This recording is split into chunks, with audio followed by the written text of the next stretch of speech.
Muy buenas, amables televidentes. El conversatorio de la Fundación Institucionalidad y Justicia del día de hoy cuento con la gratísima presencia de María Elena Vázquez.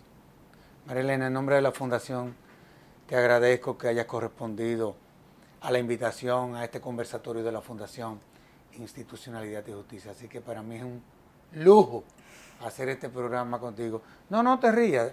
Te digo que es un lujo porque tú tienes una vocación muy especial hacia la educación. Es más, tú inclusive con tus expresiones, tú comunicas. Y yo pienso que yo voy a lograr lo que yo he querido en esta ocasión hacer contigo, y es tratar de empoderar a la sociedad dominicana de todo lo que se viene haciendo desde Procompetencia, sobre todo desde tu presidencia, sin lugar a dudas, y nada, y ver cómo empoderamos a la ciudadanía de cuáles son las atribuciones, cuáles son los órganos, cuando hablamos de libre competencia, de qué es de lo que se trata. Así que gracias por haber correspondido al programa. No, muchísimas gracias por invitarme. Para mí es un honor y un placer pues estar aquí. Bueno, yo cuando pensé en ti en hacer este programa, yo no sabía si lo íbamos a hacer sobre procompetencia o si lo íbamos a hacer sobre, por ejemplo, derecho constitucional, la hermenéutica del neoconstitucionalismo de estos tiempos, porque tú duraste 7 años en el Tribunal Constitucional. No, duré 9 años y 4 meses como letrada del magistrado presidente Milton Ray Guevara y luego estuve, bueno, la primera mujer en dirigir el Centro de Estudios Constitucionales Sí. del Tribunal Constitucional. Bueno, ya tú. O sea que casi 10 años. No, 10 años son suficientes como para uno poder manejar los conceptos de una materia tan apasionante como lo es la justicia constitucional. Pero yo no te voy a meter en eso. Eso va a ser objeto de otro programa. Vámonos entonces para procompetencia. Cuando uno habla de procompetencia, porque el ciudadano de pie no entiende el concepto. Yo sé que tú has, inclusive, ha hecho publicaciones desde Procompetencia tratando de explicarle a la ciudadanía de qué es de lo que se trata.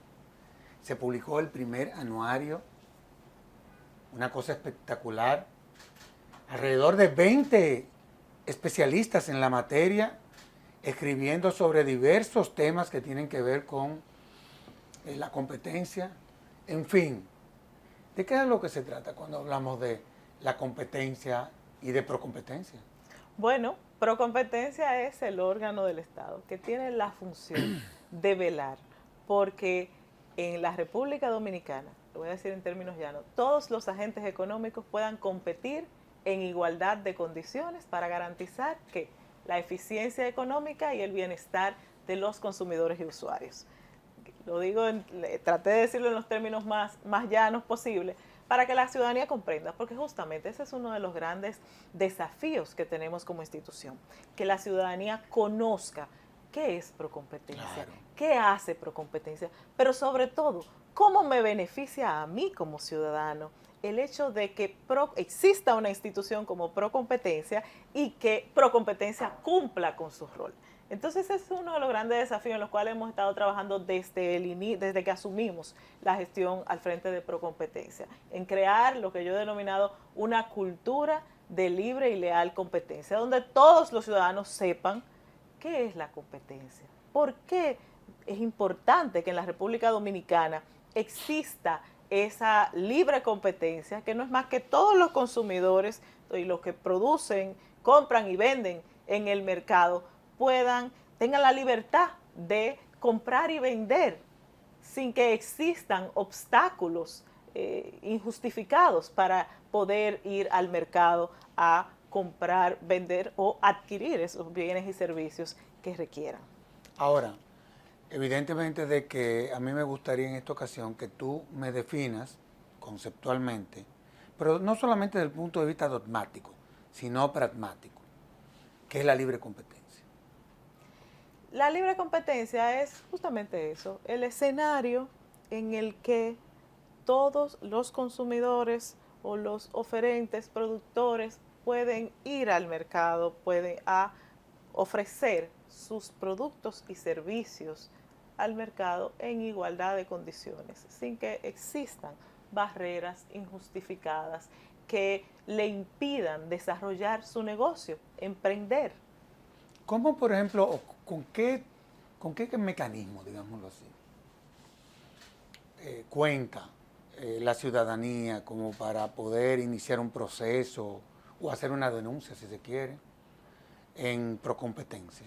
Bueno, Procompetencia puede hacerlo a través de nuestra página web. O sea, puede ser de manera virtual. De manera virtual. Nuestra página web tiene www.procompetencia.gov.do. Tiene un portal, tiene un apartado en el cual los ciudadanos pueden hacer sus denuncias y le va guiando sobre los tipos de conductas y para que puedan realizar sus denuncias a través de la página. O lo pueden hacer de manera física en nuestras instalaciones, aquí en la calle Caonabo número 33 en Gasco. Ahora, ¿ante quién se ponen esas denuncias? ¿Y cuáles son las prácticas? Bueno, a lo interno de Procompetencia hay 2 órganos de dirección, que es importante siempre hacer esa distinción. Está el Consejo Directivo, que es el que tengo el honor de presidir, que es una especie de tribunal de la competencia. Y está la Dirección Ejecutiva, que es unipersonal y que es una especie de fiscal de la competencia, porque es quien realiza las investigaciones e instruye los procesos. ¿Quién asume esas funciones? La dirección ejecutiva en este momento está a la cabeza Fiordalisa Alduey Mercedes. Las denuncias se interponen ante la dirección ejecutiva.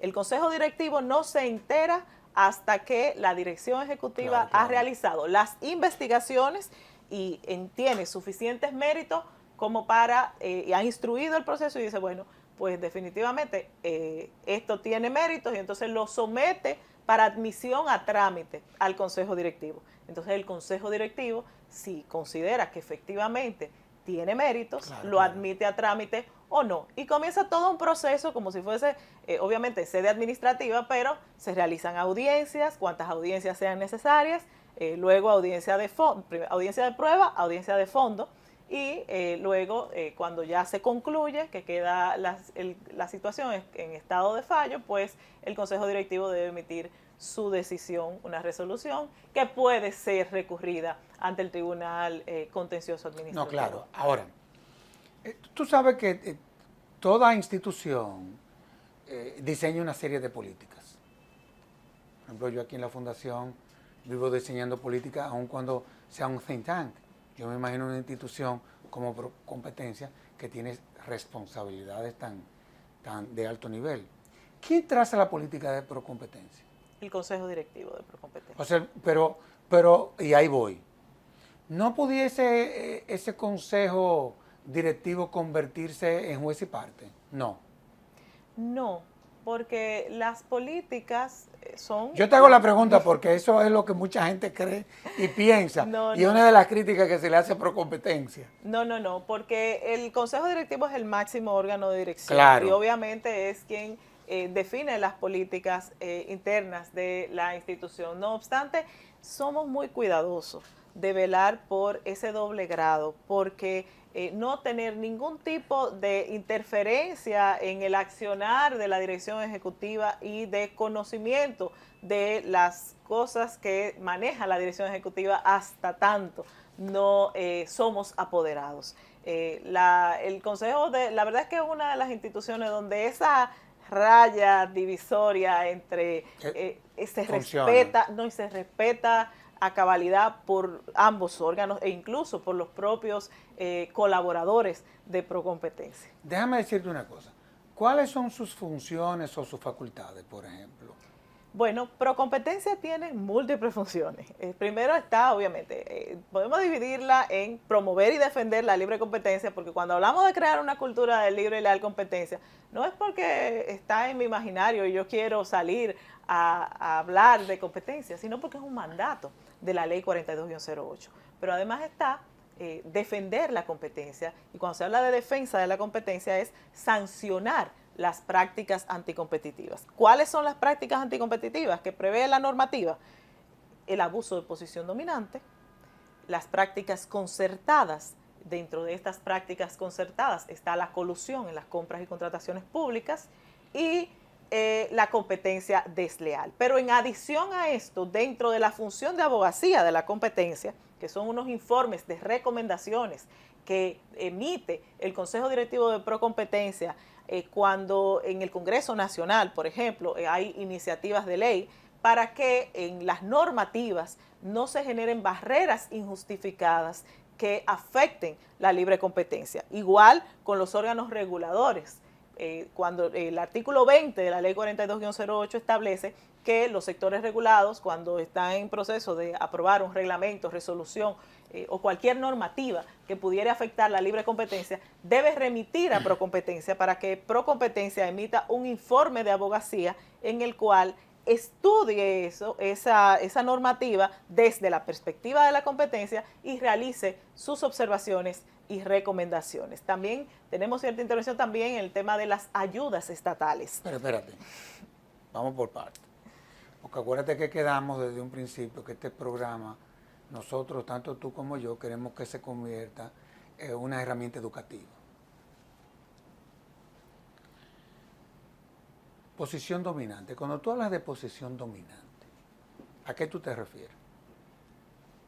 La posición dominante, primero, está permitida en la República Dominicana, que es que cuando una empresa tiene poder de mercado, puede decidir de manera unilateral su estrategia de no fijar precios, puede decidir qué hacer. Eso en principio no está prohibido, está permitido. Ahora, ¿qué está prohibido? El abuso de esa posición dominante. ¿Y qué prácticas define, por ejemplo, la ley 42-08 en su artículo 6 como abuso de posición dominante? Bueno, por ejemplo, las famosas ventas atadas, cuando una empresa que tiene una posición dominante en el mercado, tiene un producto que es un producto líder, abusa de esa posición diciéndole al comerciante, yo solo te vendo mi producto si tú me compras otro producto de ese mismo comerciante que no tiene una posición de preferencia como el producto del que estamos hablando. Entonces, eso es un abuso de posición dominante. Y el acto, por ejemplo, de competencia desleal. Cuando la ley habla utiliza ese lenguaje, ¿a qué es que se refiere?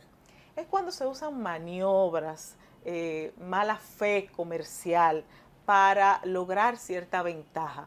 Y un ejemplo muy ilustrativo es, por ejemplo, cuando un agente económico se vale de artimagias, por ejemplo, y evade impuestos o aranceles, y entonces por esa conducta pues puede ofrecer sus bienes a un precio más bajo que su competidor, porque está evadiendo impuestos, está bajando costos a partir de un incumplimiento, por ejemplo, a la norma. Claro. O cuando vende, por ejemplo, un producto que es una falsificación, y ahí entran varios elementos, y entonces engaña al comprador vendiéndole, haciéndole pasar un producto por otro. Y por ejemplo, no se ha tipificado, por ejemplo, dentro de esa práctica, esa publicidad inducida que muchas veces se da. Publicidad engañosa, sí, también se da. También se da.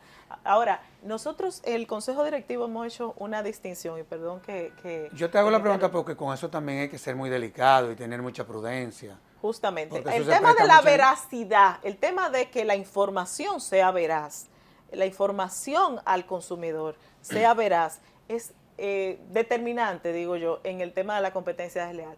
Pero hay un punto importante que yo debo resaltar.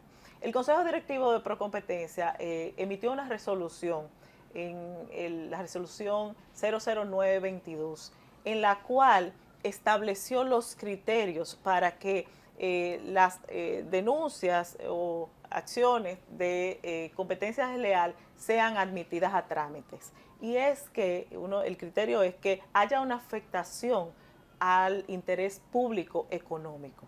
¿Por qué? Porque Procompetencia es un órgano del Estado que está para defender pues, el interés público y no para dirimir conflictos entre particulares. Ahora, la verdad es que cuando uno se pone a leer artículos que tienen que ver con procompetencia, con competencia desleal, yo sí me encontré que uno tiene que manejar una serie de términos que no son muy usual que nosotros los abogados en el ejercicio común del derecho lo manejamos. O sea, hay que como que especializarse y familiarizarse. Por ejemplo, algo que me llamó la atención. Abogacía de la competencia. ¿De qué de lo que se trata? No, de verdad que tú sabes muy bien que no es mi especialidad. No, la verdad Y es que... para yo haber tenido que hacer este programa contigo, me tuve que poner a estudiar la materia. Sí. No, la verdad es que el derecho a la competencia es muy especializado. Es técnico. Es muy técnico y tiene utiliza muchos términos económicos. Pero en este caso, cuando se refiere a abogacía de la competencia, son a esos informes, es que abogar por la libre competencia. A eso se refiere, es abogar ante los poderes públicos para que se respete la libre competencia. Entonces, los informes de abogacía, a lo que yo me refería hace un rato, de que emite el Consejo Directivo de Procompetencia, que de hecho hemos emitido 23 informes de abogacía. ¿En serio? Hemos revisado 188 normas para emitir esos 23 informes de abogacía. Son informes que estudian la normativa desde la perspectiva de la competencia. ¿Para qué? Para que no se generen barreras anticompetitivas o no se generen situaciones que afecten el mercado. Y te puedo poner un ejemplo. Por ejemplo, en el proyecto de ley de tasa cero que cursaba en el Congreso Nacional. Pasó en primera lectura, porque fue rápido. Nosotros enviamos el informe, gracias a Dios a tiempo, y el Senado de la República, cuando estudió el informe de abogacía que enviamos desde Procompetencia, acogió el informe en el cual nosotros recomendábamos que se pusieran cuotas de importación. ¿Para qué? Para que se respetaran esos 6 meses de tasa cero. ¿Por qué? Porque hay grandes empresarios que tienen la posibilidad de comprar y acumular. Los pequeños, pues obviamente no tienen esa posibilidad. Y entonces, después que pasara ese periodo de 6 meses, podía darse una situación que afectara justamente la libre competencia y afectara el mercado. Entonces, es un ejemplo, creo que bastante gráfico, de la importancia de esos informes de abogacía para que en las normas, en los reglamentos que se emiten desde el Estado, pues no se generen barreras anticompetitivas. Tú sabes que a Procompetencia le ven solicitando opinión. ¿Cuál es el procedimiento que se utiliza para uno solicitar una opinión? Se remite una solicitud puede ser a la dirección ejecutiva, que es la secretaria del Consejo, o puede ser al propio Consejo, una solicitud para que opine con relación a determinado reglamento. Y por ejemplo, se establece un plazo. Suponte tú que una de esas opiniones no me favorece. Porque generalmente cada vez que uno opina una opinión, es porque uno quisiera que le den la razón. Vamos a hablar claro. ¿Existe una instancia en donde uno pueda solicitar una reconsideración?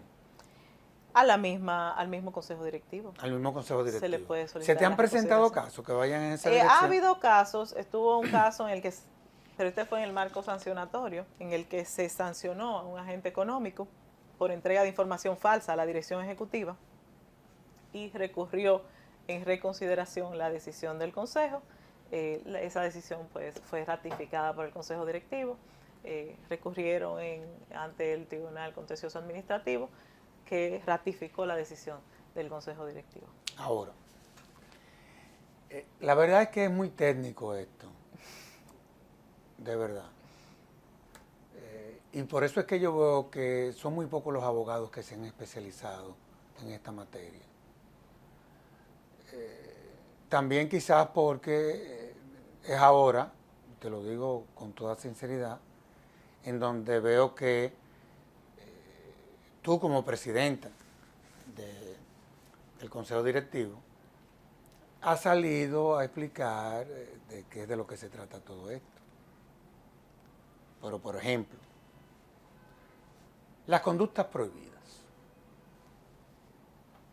oye, ¿de qué es de lo que se trata? ¿Y cuáles son?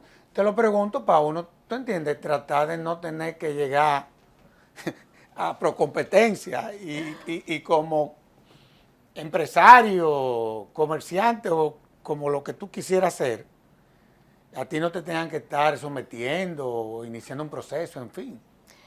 Bueno, hablábamos del abuso de posición dominante, esa es una de las conductas, hablábamos de la competencia desleal y está las prácticas concertadas. Las prácticas concertadas, bueno, cuando varios agentes, dos o más agentes económicos se ponen de acuerdo para tergiversar los procesos o para, por ejemplo, fijar precios. En el caso de la colusión en compra y contrataciones públicas, que ahora está tan de moda, bueno, es cuando dos agentes económicos se ponen de acuerdo para amañar, para un proceso, una licitación pública. ¿Amañarla cómo? Bueno, se ponen de acuerdo para establecer, repartirse las ofertas, o sea, tú presentas en este lote, yo presento en otra institución, entonces tú pones una oferta muy por encima que obviamente no va a prosperar para que en ese lote resulte yo y en el tuyo pues voy yo contigo, yo soy la que pongo el precio más alto para que salgas tú. Entonces, o fijan precios o se reparten el mercado, ese tipo de cosas. En la colusión, en las prácticas concertadas en sentido general, bueno, de hecho hay una sanción, hubo una sanción por práctica concertada que también se denomina cartel, es cuando se ponen de acuerdo para varios oferentes que tienen un producto y dicen, bueno, ese producto, el café, tengo aquí café, más cerca, ¿verdad? Va a costar la libra de café 200 pesos. Y todo el café, toda la oferta que tú encuentras en el supermercado es 200 pesos, no importa la marca de qué se trate. ¿Por qué? Porque se pusieron de acuerdo para establecer que ese va a ser el precio de la libra de café. Entonces, eso obviamente afecta no solo al mercado, sino afecta a los consumidores. ¿Eso sería un acuerdo anticompetitivo? Ese es un acuerdo anticompetitivo, esa es una práctica concertada. ¿Por qué? Porque ya ellos fijaron el precio y le quitan la posibilidad a los consumidores de poder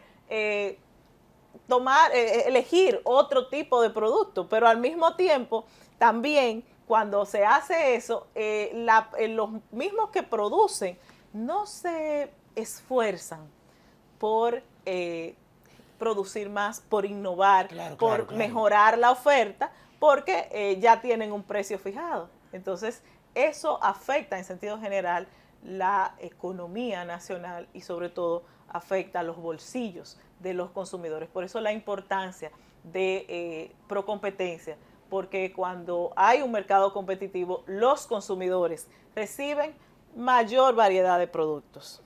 En principio, a mejores precios y pueden los productores, los agentes económicos se esfuerzan en innovar, en producir más, en ser competitivos y entonces eso obviamente también dinamiza la economía y también genera mayores fuentes de empleo. ¿Qué otros acuerdos y prácticas, por ejemplo, la ley prohíbe?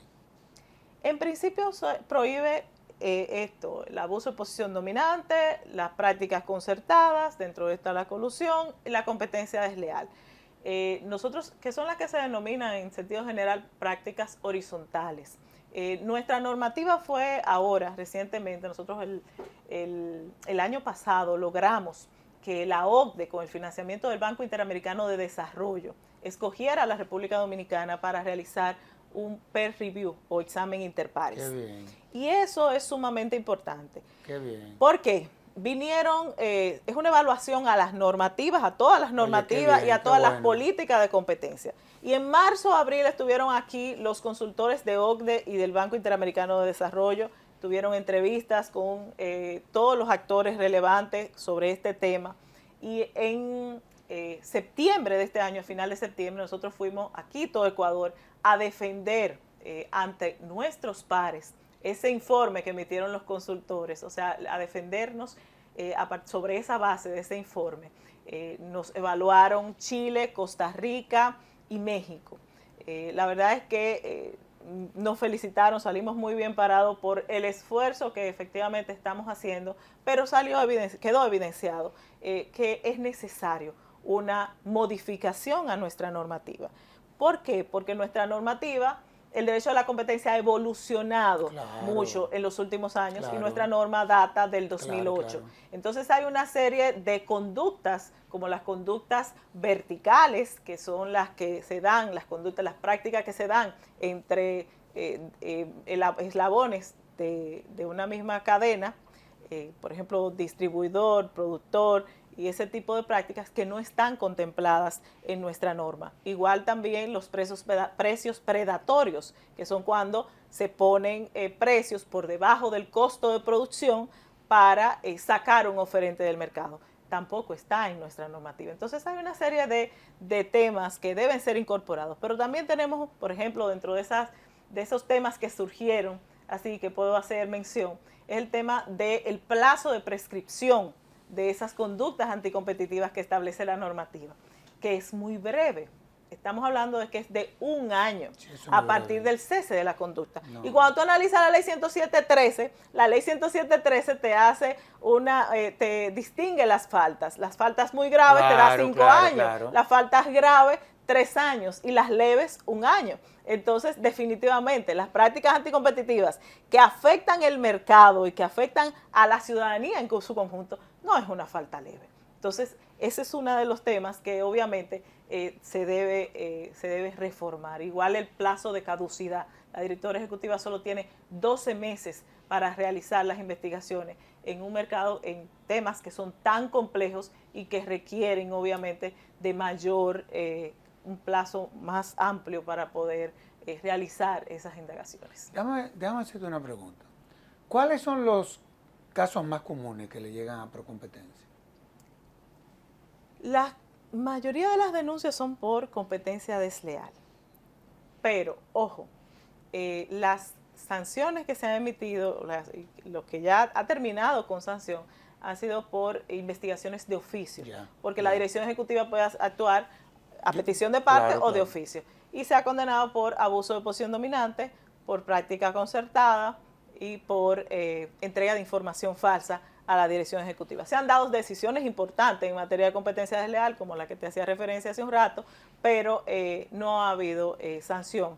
O más bien sanción no, porque lo que puede ordenar el Consejo Directivo en los casos de competencia desleal es un llamado a cese de la conducta. La norma no establece multas para la competencia desleal. Tú sabes que, y tú vienes de tu familia, tú quizás no eres una activista política, pero tu familia desde los tuétanos lo fueron y lo siguen siendo. Yo creo que la única técnica de tu familia eres tú. Después el resto son políticos. Tú sabes que si hay algo que le ha hecho mucho daño a la democracia es la desinformación. ¿Hasta dónde ha afectado la desinformación? Todos esos procesos, por ejemplo, que están dentro de las facultades de Procompetencia.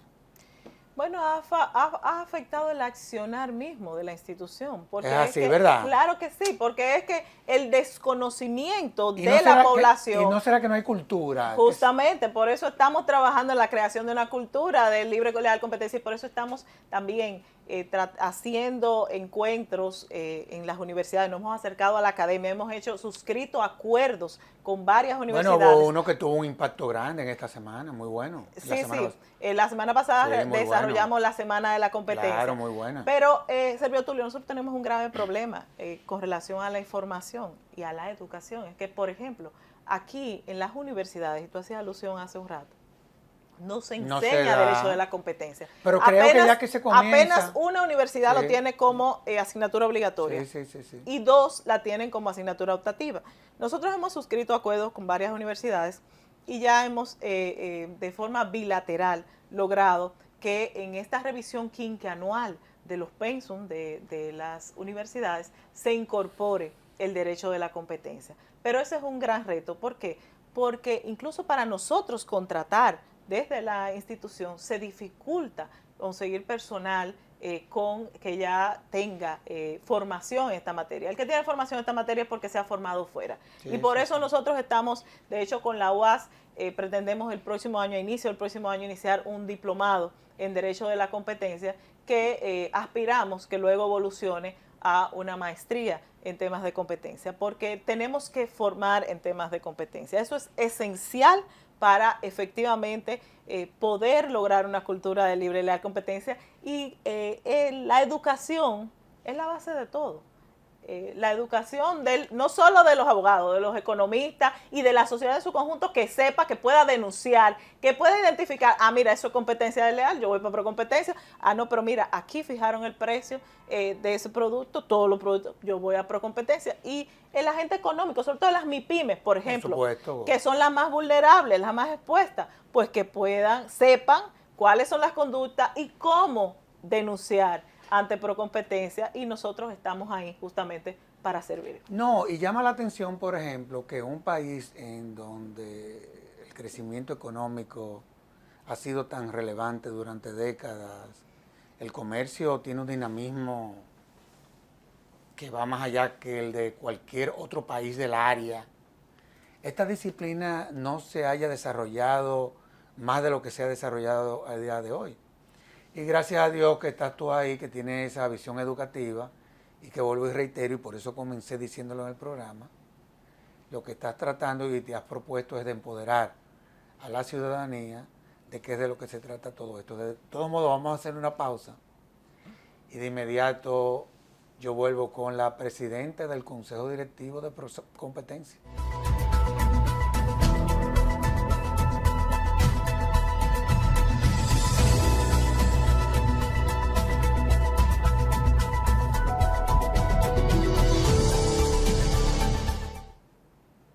María Elena, ¿cuáles actos de competencia desleal la ley sanciona? ¿Y qué tipo de sanciones contiene la ley? ¿Son de carácter administrativo todas? Solo podemos, sí, todas son de carácter administrativo, y solo en el caso de la competencia desleal, solo podemos ordenar el cese de la conducta, que ese es uno de los temas que deben ser modificados en una eventual modificación a la ley, el que esa práctica pues tenga multas también, disuasorias, por cierto, porque la competencia desleal la verdad es que afecta el comercio. ¿Y cuáles son esas conductas? Bueno, decíamos ahorita, el acto de engaño, los actos de engaño, de imitación, de pero un acto de imitación, incumplimiento, incumplimiento normativo, incumplimiento a la ley, como decíamos ahorita, al no pago de impuestos, evasión de aranceles. Con ese sí estoy yo de acuerdo. El de sí, no pagar, por ejemplo, la tesorería de la seguridad social. Estoy de acuerdo también. Todo ese tipo de... dejarle de pagar la DGI, ¿verdad? Exacto. De acuerdo para también. Entonces, a partir de eso, entonces, poder poner precios que estén por debajo de los competidores. Eso son de las prácticas que establece la ley 42-08. Pero tú me preguntabas ahorita de las funciones de procompetencia, que van mucho más allá únicamente de esas conductas anticompetitivas. Procompetencia tiene también la facultad de órgano asesor del Poder Ejecutivo en temas a la hora de que el Poder Ejecutivo está negociando acuerdos comerciales. ¿Para qué? Para que en esos acuerdos comerciales deben tener un capítulo de libre competencia, donde no se generen prácticas anticompetitivas o barreras que puedan afectar la libre competencia. Pero además también tiene Procompetencia la función de revisar las ayudas estatales. ¿Para qué? Para que los subsidios que se dan desde el Estado no afecten la competencia. Y nosotros hemos también, dentro de las facultades de abogacía de las que hablábamos hace un rato, no solo están los informes, sino también nosotros realizamos estudios de mercado. Y hemos realizado estudios de mercado muy interesantes, sobre todo, por ejemplo, el último que publicamos fue con relación a la ley 2801, tan denunciada de que afectaba y generaba una competencia desleal, que es la ley que ya venció y que ahora se aprobó una nueva ley de desarrollo fronterizo por una vigencia de 20 años también, pues nosotros analizamos esa ley 2801 y el impacto que tuvo esa normativa, no solo a nivel de competencia, sino en el impacto socioeconómico en la región fronteriza. Es un estudio que te invito a que leas y que estudies, porque es un estudio que entiendo que hacemos un aporte importante para que no se cometan los mismos errores que se cometieron con la anterior ley. Igualmente, nosotros también en este año hemos dictado una serie de guías, la guía básica para explicar. Que es una maravilla, ¿eh? Honestamente hablando, para mí, digo, aparte de que ahí está todo. Sí. ¿Está en la página web? Sí, está en la página web, está en nuestra página web. Está la guía básica, pero también recientemente pusimos en circulación una guía metodológica para la evaluación de las ayudas estatales desde la perspectiva de la competencia, para que sepan cómo nosotros analizamos esas ayudas. También una guía para la determinación del mercado relevante, una guía sobre de la técnica de screening, una guía para la determinación del daño. Una guía para el sector público, para que el sector público conozca. Nosotros hemos estado trabajando, todo eso es parte de esa labor de abogacía de la competencia que tenemos el mandato de la ley de realizar desde nuestra institución. Ahora, yo quiero hablar sobre la instrucción de una investigación. Ya sabemos quiénes tienen la calidad, perfecto. Ahora, ¿cuándo termina? ¿Cuánto dura ese proceso de investigación? ¿O eso es hasta que eso se parece a la jurisdicción ordinaria, a los tribunales, que tú comienzas un proceso de investigación, pero nunca se va a saber cuándo va a terminar? ¿La ley establece un plazo? La ley establece plazos y son bastante breves, debo decir. La dirección ejecutiva es quien realiza la investigación y tiene 12 meses para realizar esa investigación y decidir archivarla o solicitar la admisión a trámite al Consejo Directivo. El Consejo Directivo, una vez recibe esa solicitud, tiene que estudiar el expediente y decidir si admite a trámite o no. Si admite a trámite, el Consejo Directivo debe emplazar, o sea, notificar al agente económico o los agentes económicos que se admitió a trámite y convocarlo a que depositen sus escritos y convocar audiencia. Hay en principio dos audiencias, audiencia de prueba y audiencia de fondo. Pero esa audiencia de prueba, pueden haber cuantas audiencias de prueba fuesen necesarias para que el Consejo Directivo se edifique sobre el proceso. Y tiene un rol activo el Consejo Directivo durante esas audiencias para poder sentirse edificado con relación al proceso de que se trata.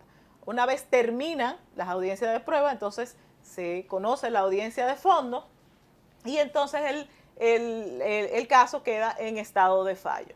El Consejo Directivo tiene que emitir su decisión en la cual pues desestima el caso o sencillamente sanciona.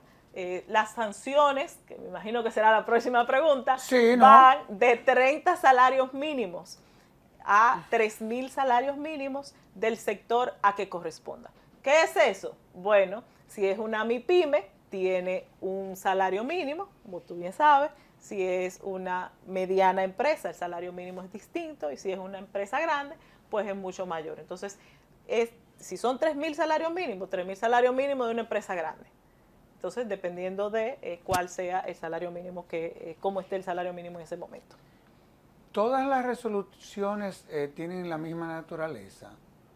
Te lo digo, por ejemplo, porque en materia ordinaria las sentencias, hay diferentes tipos de sentencias, interlocutorias, en fin. Puede haber. ¿Y qué, por ejemplo, resoluciones pueden ser atacadas con un recurso jerárquico ante la dirección ejecutiva? No, las decisiones solo se recurre ante el Consejo Directivo. Ante el Consejo Directivo. Y nosotros podemos, en el marco de... ¿Y cuáles? ¿Todas pueden ser se pueden recurrir Bueno, por jerárquicamente. ejemplo, puede ser que la directora ejecutiva, por ejemplo, un agente económico, denuncie una práctica anticompetitiva y la dirección ejecutiva diga, no, eso no es práctica anticompetitiva, yo voy a archivar ese proceso porque ese proceso a mí sencillamente yo no me interesa. Y ese agente económico puede ir ante el consejo directivo y recurrir esa decisión de archivo de la directora ejecutiva. Y el consejo directivo puede entonces ordenar a la directora ejecutiva que continúe la investigación de ese proceso, porque considera que tiene méritos. Ahora, me sorprendió mucho, inclusive quiero que comentemos este anuario que tú, Procompetencia, puso a circular, porque a fin de cuentas estoy viendo que comienza a construirse una doctrina en la República Dominicana. En honor a la verdad te lo digo, y es un libraco, ¿eh? Sí. Es un libraco. ¿Cuál fue la finalidad? ¿Qué fue lo que te motivó a que Procompetencia, nada, iniciara un ejercicio académico que a mi juicio tiene un gran rigor, en honor a la verdad? Mira, Servio Tulio, Y estoy viendo los autores de cada sí. uno de los artículos. La verdad es que estamos muy orgullosos de nuestro primer anuario. Es un producto con el cual nos sentimos muy gratificados porque, tal como dices, tiene importantes doctrinarios internacionales y nacionales. Es un aporte desde Procompetencia a la doctrina dominicana en materia de derecho de la competencia. Nosotros, de hecho, hemos creado no solo el anuario, también hemos creado un espacio que se denomina Diálogos de Competencia, que es para generar la discusión, motivar el análisis y la investigación en los temas de competencia. Y ese es el objetivo de este anuario, pues poner en manos de la ciudadanía dominicana doctrina relevante sobre derecho de la competencia y que se animen a estudiar derecho de la competencia, a investigar derecho de la competencia, que es una rama del derecho pues muy importante y muy interesante. Déjame preguntarte algo. Desde el punto de vista comparado, tú sabes que tú y yo estudiamos fuera y venimos, nos encanta tener una visión comparada del derecho. E inclusive los países en donde más se ha desarrollado una disciplina, por qué en otros no. Desde el punto de vista comparado, ¿cómo tú ves que nosotros vamos, por ejemplo? Y más aún cuando tú has estado celebrando actividades en donde el componente internacional ha hecho presencia. Entonces, ¿cómo tú nos ves a nosotros? ¿Cuáles son los retos, por ejemplo, que tú tienes? Nosotros vamos avanzando. La verdad es que debo decir con mucho orgullo que Procompetencia es una agencia que ha logrado respeto en la comunidad internacional en temas de competencia. Y de hecho, somos replicados por otras agencias de competencia. Por ejemplo, el Observatorio de Condiciones de Competencia en los mercados ha sido replicado por autoridades de competencia como El Salvador, nuestro observatorio. Cada vez pues tenemos... ¿Quiénes conforman ese observatorio? El observatorio de competencia lo realiza el Departamento de Estudios Económicos de Procompetencia y analiza todos los mercados y a partir de ese análisis... ¿Es un órgano adscrito al Consejo o a la No, no es un dirección? órgano, es un... Una división. No, el Departamento de Estudios Económicos es como una especie de informe que se denomina observatorio, en el cual, que es un semáforo, en lo cual, claro, dependiendo de ciertos criterios, hay 6 criterios que se establece cuando tú te invito a que lo veas y que lo conozcas, está en nuestra página web www.procompetencia.gov.do, está el semáforo y ahí en el semáforo, el observatorio, dice los 6 criterios que se toman en consideración para poner a determinados mercados, porque no son agentes económicos, son mercados que se ponen en rojo, en amarillo o en verde, dependiendo de si salen algunos criterios, de esos criterios pues se consideran que hay algún fallo. Entonces, ese ha sido replicado por varias autoridades de competencia en la región. Y tenemos, y bueno, fruto justamente del avance que estamos teniendo en la materia, pues lo hemos logrado que la OCDE nos hiciera ese peer review del que te hablaba, que de hecho va a ser puesto en circulación, va a venir el presidente del Comité de Competencia de la OCDE, el doctor Frederick Jenin, aquí al país en enero, a a presentar ya los resultados de ese peer review, que va no solo, y eso es muy importante, vuelvo al tema, porque no solo va a ser un diagnóstico, una radiografía de las normativas de competencia y de las políticas públicas de la República Dominicana en materia de competencia, sino que además, y más importante aún, nos da las recomendaciones a partir de las buenas prácticas internacionales de qué hacer en la República Dominicana para mejorar la competencia. Entonces, eso va a ser en enero del próximo año. Pero igual, nosotros acabamos de ser la sede del 11º grupo de trabajo el Grupo de Trabajo de Comercio y Competencia del Sistema Económico Latinoamericano, CELA y UNTAC. Wow. Nosotros fuimos sede ahora los días 2 y 3 de noviembre y pudimos, aquí Fue en la Pucamaima, ¿no? No, eso fue en el Hotel Sheraton, en la Pucamaima nosotros celebramos, el Consejo Directivo decidió celebrar por primera vez la Semana de la Competencia. Una semana sumamente importante. ¿Por qué? Porque contamos con expertos internacionales con los cuales nosotros hicimos un acuerdo con la Escuela Nacional de la Judicatura para formar a los jueces del Poder Judicial en temas de competencia. Y los días lunes y martes, 30 y 31 de octubre, se desarrollaron talleres en la Escuela Nacional de la Judicatura con expertos internacionales que trajimos para formar a los jueces en temas de competencia. Y el miércoles, que es a la jornada que te refieres, hicimos una jornada internacional de competencia en la cual pues aprovechamos para presentar lo que han sido los logros y avances de nuestra gestión, pero sobre todo se desarrollaron varios paneles con expertos internacionales sobre temas importantes como la libre competencia en las compras y contrataciones públicas, la importancia de la abogacía de la competencia, de la cual hemos hablado mucho en el programa.